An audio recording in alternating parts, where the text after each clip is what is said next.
Well, because it's a scary part of the end of the world and most people don't want to hear it and don't want to know and don't want to understand. So when people wanted to do or say anything against Jesus, when they would do or say too much against Jesus, they would get stuck to devil enemy status and ownership. So when they did too much against Jesus, they got locked in to being owned and controlled by bad things. How many times do you really want to understand that anyway? So this is the worst reality. This is death of God and the abuse of the death of God and the murder of God death. These are the worst, scariest punishments that will ever befall everyone, ever know. So they get locked into evil God enemies and ownership rights. So these evil God enemies lock into their soul and make them believe I'm the devil and I'm bad. Just let them be. It's how the end of the world plays out. Let them rest in peace, trust me. For them to understand reality would be far, far worse. Remember that Titanic movie when everybody's like pretty much falling off the boat trying to just live? And the boat is like way up in the air, kind of falling into the ocean. And everybody's just so desperate to try to live or figure out anything. Just imagine if you pop the bubble of those people, they're just going to realize how fucked and dead they are and how they have no hope. They have no God. And all they're going to learn is what the book of death is and how they're not going to get out of it. Why do that to people? They die more than once now because death once doesn't exist anymore. They don't have anything but what they superficially think they have until it's gone. Just let them live in La La Land. I mean, come on, everybody calls me the good or bad one.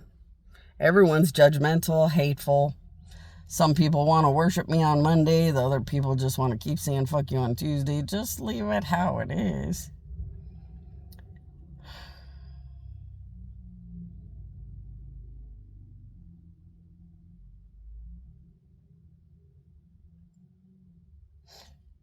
Don't make people aware of what day it is when they have no hope anyway. Is all I could do is beg and beg and beg that if they aren't going to live, why tell them? I'm sure at some point it's sadly obvious. And I feel really bad, so let me tell you a story. There once was a bunch of lepers. So who were these people who ended up with leprosy? Well, they were dreaming about raping and murdering Jesus and very sick, disturbing, thrilling things. So a bad devil, a bad demon, and 5 billion tons more flooded the earth and made it so fun to dream and dream and dream about raping and killing Jesus and more, until anybody would be willing to make a deal with the devil or a deal with bad evil forces to do something mean or bad to Jesus for the thrill or for something gross or just for something selfish or anything. And demons and devils and more that were so bad convinced everybody that if they hurt Jesus, maybe they'll get $1 million. Or maybe they'll have every dream they ever dreamed. And very bad, evil spiritual forces convinced everybody that Jesus could give wealth to everybody, but he doesn't do it because he loves to be selfish and keep all the wealth to himself. For whatever reason, people built on the temptation to hurt Jesus. When they built on the temptation to hurt Jesus and they made enough choices that were very bad and sickening against Jesus, they ended up with leprosy. So the leprosy was built out of their soul. And this is how you know that when people had sex with people with AIDS, this is how you know the AIDS was in their soul, or if it was superficial AIDS. Because doctors right now and medical experts and scientific experts are going to know what I'm talking about. When the AIDS was in their soul, it was like a plague or something where nobody knew the cure and nobody knew what to do.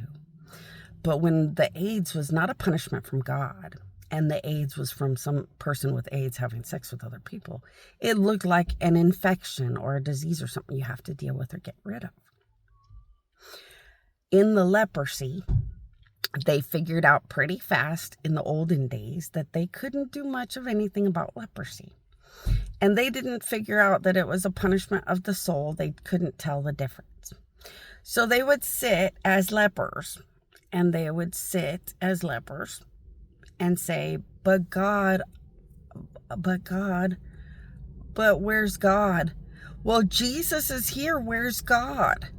But God, but Jesus is here. Where's God?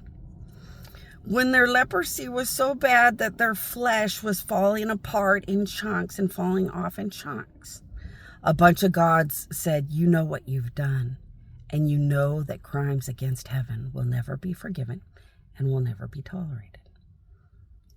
Then they proceeded to learn how to sit in a corner while their flesh falls off and understand why the human race will never talk to them or get near them. The human race was told, don't go near them, don't get near them, or you will have leprosy forever too. And the gods told the human race, leprosy is never where it will end. And you know that crimes against heaven have no leniency and no forgiveness. Now, how many of those people do you want to understand reality when you know leprosy and sitting in a corner watching their flesh fall off is about all they're going to ever have? And it only gets worse from there. And they don't ever get out, and they never stop dying. Just let them live in whatever la-la land. But you'll start to notice that they live in la-la land because they won't stop. They will be obviously possessed by evil god enemies. They will look like evil god enemies possessing them and making them live in a life or a world or a reality that doesn't exist. They will be beyond perfect at hating heaven. Just try to take care of yourselves. Go to my queen, and just stay away from the 666. That's all I can tell you. But like, would you ever tell people to understand reality when leprosy is all they have and then death forever? Like, no. There you go. One day you're going to go to a hospital and surgery's going to be just fine. And they'll never have a surgery that works out good ever again. And one day you'll go and you need an IV. And you'll get a lot of really good medicine through a really beautiful IV and feel really great. And they'll never understand those things again. When the Bible says, if you do not know Jesus, you do not know peace, you don't have any idea what anybody's talking about. But these people suffer in death of their soul. You'd never want to understand. So the leprosy that you see is nothing. The death in their soul and more that they must suffer for what they've done is unthinkable. While they sit in something that looks like leprosy, to make the death in their soul rumble and rupture through their existence to remind them what they are and what they've done.